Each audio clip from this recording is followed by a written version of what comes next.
Acidente suspeito de avião dispara a candidatura presidencial de pentecostal socialista e fortalece interesses globalistas. Por Júlio Severo Wayne Madison, um jornalista investigador cujas pesquisas sobre questões de segurança conheci pela primeira vez em meu site conservador favorito, o WND, lida com a ascensão vertiginosa de Marina Silva, uma radical ambientalista e socialista que é a candidata mais provável para derrotar a presidente socialista do Brasil, Dilma Rousseff, na eleição presidencial. Madison tem alguns pontos interessantes, mas em outros aspectos ele não consegue ver o que é óbvio para nós conservadores brasileiros. Por exemplo, ele disse, a derrota de Dilma sinalizaria uma vitória para as atividades secretas do governo Obama para eliminar de cena os presidentes progressistas em toda a América Latina. Ora, porque o Obama progressista iria querer eliminar seus camaradas progressistas na América Latina? O padrão, de acordo com Madison, parece ser pró-negócios versus anti-negócios e ZEUA são campeões em negócios. Por isso, se um presidente progressista da América Latina se opõe aos grandes negócios do presidente progressista do ZEUA, ele sofrerá a oposição do governo americano. Por outro lado, se um presidente progressista latino-americano defender o aborto e a homossexualidade, ele não enfrentará nenhuma oposição de seu camarada na Casa Branca. As ávidas políticas pró-sodomia e pró-aborto de Dilma nunca enfrentaram nenhuma oposição do governo do ZEUA. Ela está enfrentando isso agora só por causa de questões de negócios. Madison também parece pensar que socialista e pró-negócios são estranhos parceiros de cama. Se pró-negócios não habilitam socialista a ser socialista, então a China, com seus milhares de fábricas americanas, certamente não é socialista nessa definição. Mas a verdade é, a China é radicalmente socialista e um grande privilegiado aliado comercial do ZEUA. Os socialistas no Brasil podem ter variadas nuances para lidar com a economia, mas sua abordagem às questões morais fundamentais é basicamente igual. Em palavras e ações políticas, eles têm defendido, em menor ou maior grau, o aborto e a agenda gay, principalmente o casamento gay, do jeito que os socialistas ocidentais fazem. Madison diz que Marina Silva é pró-israelense.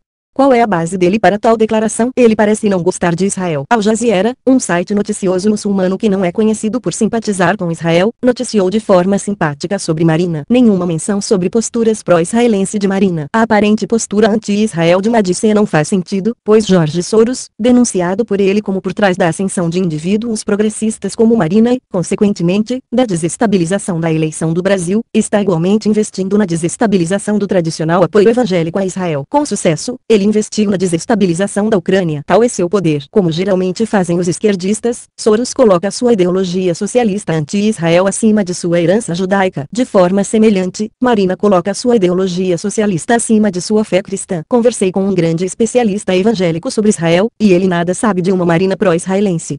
Além disso, os aliados políticos dela são socialistas anti-Israel. Talvez Madison supôs que pelo fato de que Marina Silva é membro de uma igreja pentecostal Assembleia de Deus, a conclusão lógica é que ela é naturalmente pró-Israel tal qual é a maioria dos pentecostais do Brasil. No entanto, as raízes religiosas originais dela vêm da forma mais popular de catolicismo no Brasil, a teologia da libertação, que é anti-Israel. Essa teologia é muito comum entre católicos do Brasil, que é a maior nação católica do mundo, mas não é comum entre pentecostais. Geralmente, as pessoas que têm uma conversão na Assembleia de Deus ficam sob a obrigação de abandonar sua vida passada, inclusive o catolicismo e a teologia da libertação. Não existe explicação para o que aconteceu no caso de Marina. Não se conhece a razão de seu marxismo católico popular ter tido liberdade de sobreviver à sua conversão religiosa ao pentecostalismo. Meu livreto Teologia da Libertação versus Teologia da Prosperidade diz, Marina Silva, que hoje é membro da Assembleia de Deus em Brasília, se gaba de que conheceu o Evangelho vivo na teologia da libertação que aprendeu com Leonardo Boff, um dos maiores propagandistas dessa teologia no Brasil. Boff e sua teologia foram oficialmente condenados pelo Vaticano durante o papado de João Paulo II,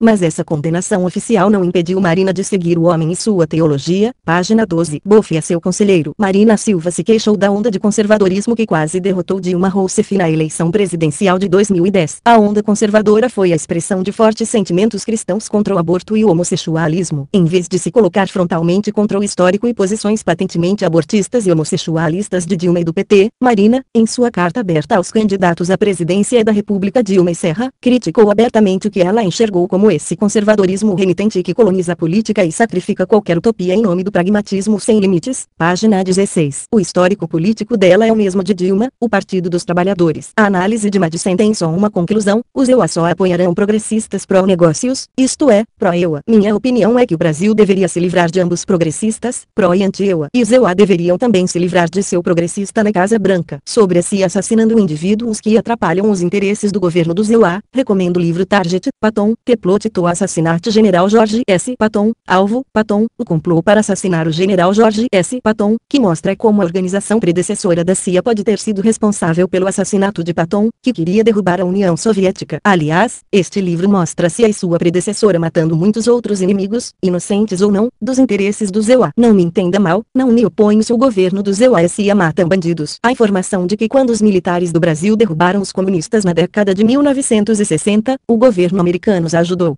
Mas o atual governo do ZEUA está atraindo os militares anticomunistas e ajudando apenas os progressistas do Brasil a fortalecer os interesses dos progressistas americanos pró-negócios. Agora a guerra não é sobre comunistas versus conservadores. É progressistas pró-EUA versus progressistas anti-EUA. É progressistas americanos pró-negócios contra progressistas estrangeiros anti-negócios. O que é interessante é que Madison não faz nenhuma menção acerca da obsessão socialista unificada e enorme em prol da promoção do aborto e homossexualismo. Questões econômicas importam mais para ele do que questões morais e éticas. Obama e Dilma não têm nenhuma discordância sobre impor suas ideologias progressistas de aborto e homossexualidade. As discordâncias deles são apenas econômicas. Em outros aspectos, eles são uma família progressista. Agora leia a análise de Madison tendo em mente o que a Bíblia diz. Examinai todas as evidências, retende o que é bom. 1 Tessalonicenses 5:21. Já todos os fatores apontam para a CIA no assassinato por meio de um acidente aéreo do candidato à presidência do Brasil, Wayne Madison. O acidente de avião que matou o candidato à presidência do Brasil, Eduardo Campos, que estava cotado em segundo lugar, atrás da atual presidente Dilma Rousseff, tem prejudicado gravemente as chances de Dilma reeleição. A substituta de Eduardo Campos na linha de sucessão, a ex-líder do Partido Verde, Marina Silva, é uma fantoche de Jorge Soros, que agora tem uma boa chance de derrubar Dilma Rousseff, num provável segundo turno da eleição. A derrota de Dilma sinalizaria uma vitória para as atividades secretas do governo Obama para eliminar de cena os presidentes progressistas em toda a América Latina. Uma revisão da história pós-Segunda Guerra Mundial revela que, de todas as muitas maneiras que os serviços de inteligência têm usado para eliminar as ameaças políticas e econômicas, o assassinato através de um acidente aéreo classifica-se em segundo lugar, à frente de acidentes automobilísticos e envenenamento, só ficando atrás do uso de armas de fogo e munições, como o modus operandi favorito da Agência Central de Inteligência.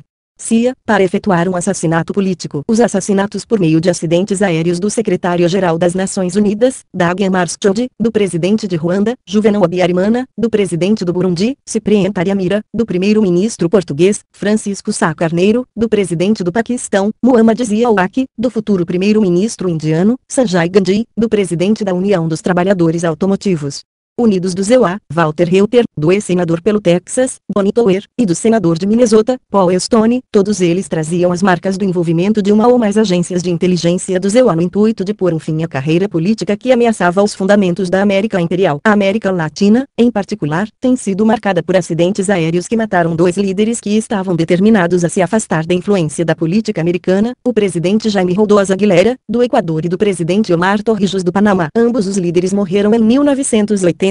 Com Rodós morrendo poucos meses antes de Torrijos. Bonnie Perkins, o autor de Confissões de um Assassino Profissional Econômico e ex-membro dos serviços de inteligência do ZEUA, apontou os Estados Unidos em ambos os assassinatos realizados através de um acidente aéreo. Esse antecedente do envolvimento do ZEUA em assassinatos através de acidentes aéreos torna a queda da aeronave Cessna Citation 560 XLS, no dia 13 de agosto, em Santos, Brasil, que matou o candidato pró-negócios à presidência, pertencente ao Partido Socialista Brasileiro, Eduardo Campos, seus assessores e a tripulação, ainda mais suspeita. O momento do acidente, durante uma campanha eleitoral que favorecia uma vitória fácil para Dilma Rousseff, provoca questões significativas entre os investigadores brasileiros e público em geral. Desde a sua introdução em 1996, o modelo Cessna Citation 560 XLS tem desfrutado de um histórico de segurança perfeito. A morte repentina de Campos inverteu a campanha presidencial brasileira de uma forma que pode beneficiar os Estados Unidos e a agenda de longo prazo da Agência Central de Inteligência, CIA, para a América Latina. Questões perturbadoras estão sendo levantadas sobre a propriedade da aeronave que carrega o número de cauda PR-AFA. Os obscuros registros da inscrição e dos proprietários do avião, juntamente com a falta da gravação do áudio do voo, graças a uma aparente avaria no gravador de voz da cabine do avião, tem levado um grande número de brasileiros a quererem saber se o avião foi sabotado pelos Estados Unidos. Ao invés de ter a gravação das conversas da tripulação do voo do acidente de Eduardo Campos, o gravador só tinha as gravações de voz de um voo anterior. O avião estava voando voando na rota do Rio de Janeiro Aeroporto Santos Dumont para o Guarujá, quando caiu em uma área residencial de Santos. O avião era operado pela AF Andrade Empreendimentos e Participações, que tem sede em Ribeirão Preto, no estado de São Paulo, mas arrendado da Cessna Finance Export Corporation, uma divisão da Textron, um dos principais fornecedores de defesa e inteligência do EUA. A Cessna é uma divisão da Textron. O gravador de voz com defeito foi fabricado por outra fornecedora de defesa e inteligência do EUA, a L3 Communications. Os negócios da AF Andrade estão centrados em sua propriedade de uma destilaria. Um porta-voz da AF Andrade disse que a aeronave de 9 milhões de dólares não tinha sido recentemente inspecionada, mas salientou que tinha um registro perfeito de manutenção. No entanto, o porta-voz da AF Andrade não podia declarar especificamente quem era o proprietário da aeronave, mas admitiu provavelmente apenas o contrato de arrendamento, que o avião estava à venda e, recentemente, tinha sido comprado por um grupo de donos de fábricas e importadores de Pernambuco. Campos era um ex-governador de Pernambuco. Os compradores fizeram um consórcio que inclui a Bandeirantes Pneus Limitada. A empresa de pneus disse que as negociações sobre a transferência de propriedade estavam em curso quando o avião caiu e que a Cessna Finance Export Corporation ainda não tinha aprovado os direitos finais de leasing. Observadores brasileiros acreditam que o Cessna que caiu era um avião fantasma, com propriedade obscura, a fim de acobertar uso do avião para operações secretas envolvendo a CIA. Aviões similares com registros de propriedade e registros manchados foram usados pela CIA para sequestros de muçulmanos rendidos para interrogatório e aprisionamento nos locais negros da América em todo o mundo. O Conselho de Segurança Nacional de Transporte dos Estados Unidos, National Transportation Safety Board, NTSB, enviou uma equipe ao Brasil para investigar o acidente aéreo. No entanto, se desempenho do NTSB sobre acidentes, como o TUA 800 e o voo 587 da American Airlines, é alguma indicação, a agência só se destaca no acobertamento de ações criminosas. Eduardo Campos foi substituído na chapa por Marina Silva, que é uma queridinha financiada por Jorge Soros e direcionada para os movimentos de globalização e a sociedade civil. Marina Silva, que é membro pró-Israel da Igreja Pentecostal da Assembleia de Deus, é muito mais pró-negócios e pró-EUA do que Dilma Rousseff do Partido dos Trabalhadores, um partido de esquerda brasileiro. Recentemente, Dilma Rousseff, junto com seus colegas líderes dos BRICS da Rússia, Índia, China e África do Sul, criaram um novo banco de desenvolvimento que desafia a supremacia do EUA que opera o Banco Mundial. A criação do banco enfureceu Washington e Wall Street. Marina Silva pode estar desfrutando de mais do que um mero voto de simpatia, recentemente adquirido nas pesquisas contra Dilma Rousseff. A presidente brasileira é vista por Washington como uma adversária, especialmente depois que os detalhes foram divulgados por Edward Snowden, da enorme vigilância da Agência de Segurança Nacional, SA, sobre a presidente brasileira. Se Dilma Rousseff foi forçada a ir para um segundo turno com Marina Silva, como primeiro ou segundo lugar no primeiro turno, Aécio Neves, do conservador Partido Social Democrata, afirmou que ele endossaria Marina Silva se ele ficar em terceiro lugar. A aritmética política poderia significar problemas para Dilma Rousseff, que provavelmente teria deslizado para a vitória se não tivesse sido o avanço de Marina Silva para a cabeça de chapa do Partido Socialista Brasileiro. O candidato à vice-presidência na chapa de Marina Silva é Beto Albuquerque, cujas credenciais na sociedade civil estão na proteção dos direitos humanos e do consumidor, o que indica uma criação ao estilo Soros. As pesquisas atuais para 5 de outubro no primeiro turno é de Dilma Rousseff, com 36% dos votos, Marina Silva, com 21%, e Aécio Neves, com 20%. No entanto, com Aécio Neves fora da disputa no segundo turno, agendado para o dia 26 de outubro, algumas pesquisas mostram Marina Silva batendo Dilma Rousseff com 47% contra 43%, enquanto outros mostram Marina Silva derrotando Dilma Rousseff por uma margem de 9%. É claro que as pesquisas de opinião já não são independentes, mas são artifícios de agências de inteligência corporativas e ocidentais usados para influenciar a opinião pública e se envolver na programação preditiva de populações inteiras. O ambiente favorável para Marina Silva como resultado do possível assassinato através do acidente aéreo de Eduardo Campos e seus assessores possui muitas suspeitas sobre o papel da CIA na queda do avião, especialmente depois que impressões digitais da CIA foram descobertas em assassinatos através de acidentes aéreos dos presidentes Torrijos e Roldós, em 1981. Recentemente, em fevereiro deste ano, o helicóptero presidencial normalmente usado pelo presidente do Equador, Rafael Correa, um forte opositor das políticas de Washington e um aliado de Dilma Rousseff, caiu nas montanhas em um voo de Guayaquil a Quito. O piloto pessoal de Rafael Correa morreu no acidente. Rafael Correa, que estava se dirigindo a um comício de campanha no momento do acidente, ressaltou que ele não estava programado para estar no voo helicóptero Dhruv, produzido na Índia. Entretanto, a suspeita de sabotagem pela CIA não podia ser contida entre a população equatoriana. Marina Silva está sendo apontada como uma candidata de terceira via no Brasil. A terceira via é um movimento internacional que tem sido usado por políticos corporativos, muitos deles financiados por Jorge Soros, para se infiltrarem e assumirem partidos historicamente pró-trabalhista, socialistas e progressistas. Os políticos mais notáveis das terceiras vias incluem Bill Clinton, Tony Blair, Temer, Gerhard Schröder da Alemanha, Justin Trudeau do Canadá, o presidente Francis François Hollande, o primeiro-ministro francês Manuel Valls, o primeiro-ministro italiano Matteo Renzi e o ex-primeiro-ministro italiano Romeo Prodi, José Sócrates de Portugal, Eudi Barak de Israel e funcionários do Partido Socialista Brasileiro.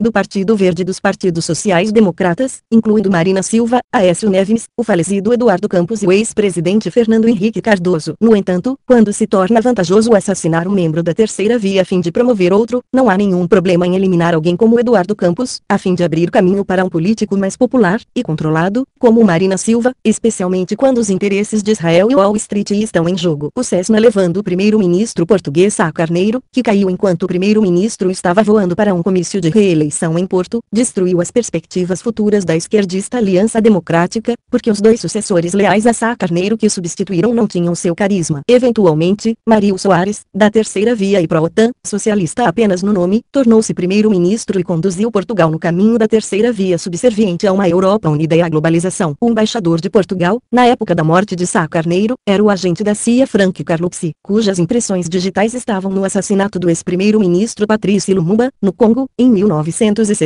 Carlucci tornou-se vice-diretor da CIA, conselheiro de Segurança Nacional e o secretário de Defesa no governo do presidente Ronald Reagan. Carlucci também é o presidente emérito do Grupo Carlyle, conectado à CIA. A morte suspeita de Eduardo Campos no Brasil parece ser uma cópia exata da execução rápida de Sá Carneiro efetuada pela CIA, com Dilma Rousseff como alvo final da ação e Marina Silva e seus apoiadores globalistas como beneficiários.